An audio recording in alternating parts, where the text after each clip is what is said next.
Title Update 2.1, also known as Operation Health. The thing that every single person out there has been complaining about since it got announced.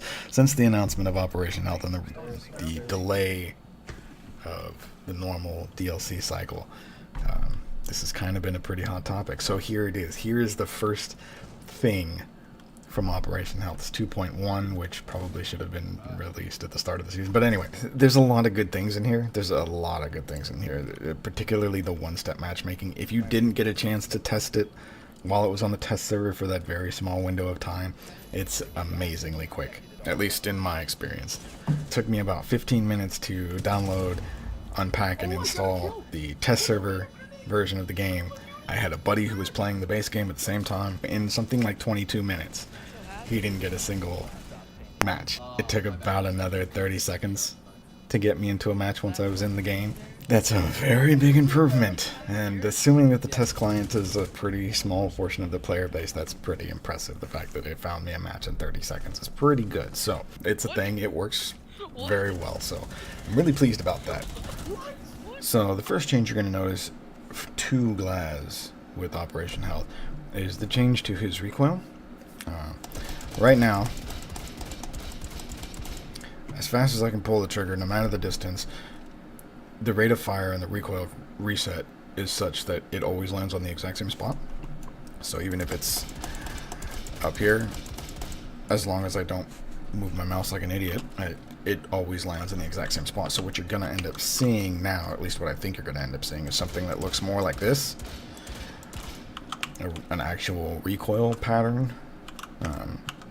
Assuming that you were spamming the trigger as fast as you possibly could, it should look something like that. There may be a little right hand or a left hand rise to it, but that's what it should look like with the recoil change. That whole chaining accurate shots thing that they put in the patch notes there, that I believe is how they're going to go about fixing that. The other thing you're going to notice, and the big one, the one that's actually going to hurt him, is his damage is going to change from 165 within like 15 meters, so within this kind of a distance, it's 160 right now, and when the patch comes out, it'll be more like you're shooting him from here. It'll be more like 30 meters. It's going to go from 160 within 15 meters down to 85 within 15 meters, and that's a pretty significant change, especially if you like to play quite aggressively with Glaz. If you're the guy sitting at the window right here shooting into the closet, this is inside 15 meters, so anything other than like a toe would have been a one bang, or nearly. Now that's going to be a two bang regardless, unless you dome them. So headshots, very, very, very critical now. And getting caught off guard will be your death note. I get it. I mean, he is way too powerful right now in the base game. So after this video goes live, the changes should be in effect. But after the 6th, when you wake up on the 7th, you should no longer be able to one bang people at point blank range. Anything inside 15 meters is 85 damage. Anything outside of 15 meters is now 65 damage, and that makes it that's basically a 3-shot kill for everybody, unless they're 1 armor, 3 speed, no rook chest plates or anything like that. No, it's going to be a 3-shot kill. That's going to be the big change for Glaz, is his damage. The recoil I don't think is going to really hurt so much. I don't know too many Glaz players that are really trigger happy with him. Usually it's pretty accurate, aimed, slow rates of fire anyway, so I don't think that's going to be a big deal. But the damage is. One of the other things they're changing, and actually supposedly the big focus of this, is the hitboxes, which I thought it was going to be one-step matchmaking, because that's my favorite part of this, but the hitboxes have been redone. This is going to be a 2-phase process, so the way it works in the base game before this update is anything on the player model, anything at all, the earmuffs, the sleeves, the gear pouches, anything that got hit counted as damage. Now it actually has to be part of the body, so the head, the shoulders, the arms, the hands, those things count, but everything attached to that stuff doesn't. So if you hit a piece of clothing, it doesn't count. If you hit the earmuffs on the GSG-9, that doesn't count. If you hit you know, pouches or anything like that. It's not going to count, which is great because that maybe make Blitz viable again. Hashtag buff Blitz might be a thing now. I don't know. I haven't tested it yet, so we'll see. But that might be a thing. This is a desperately needed thing. So like Jaeger and all of the GST units have a huge headshot hitbox. Like it's massive because of the earmuffs. So they desperately needed it. And Ash with her tiny little hitbox, that may be fixed now. I don't know. I haven't tried to kill her yet, so we'll see. But that's a good change that makes a lot of things that shouldn't have counted as headshots will now no longer count as headshots, which is good. Let's see what else is in here. They're changing some of the sight lines for the spawn kills. So let's see. There's Consulate and Chalet, and what is that? Oh, okay. So they're adding.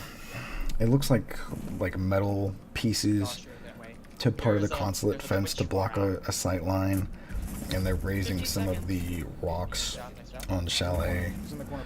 I don't know how I feel about that one. I actually kind of like those rocks like that. I mean, assuming you were paying attention and you got near to the big rock that everything's sitting on, if they peeked that window, you knew where they were, and then you could just kind of hop up on the rocks and kill them.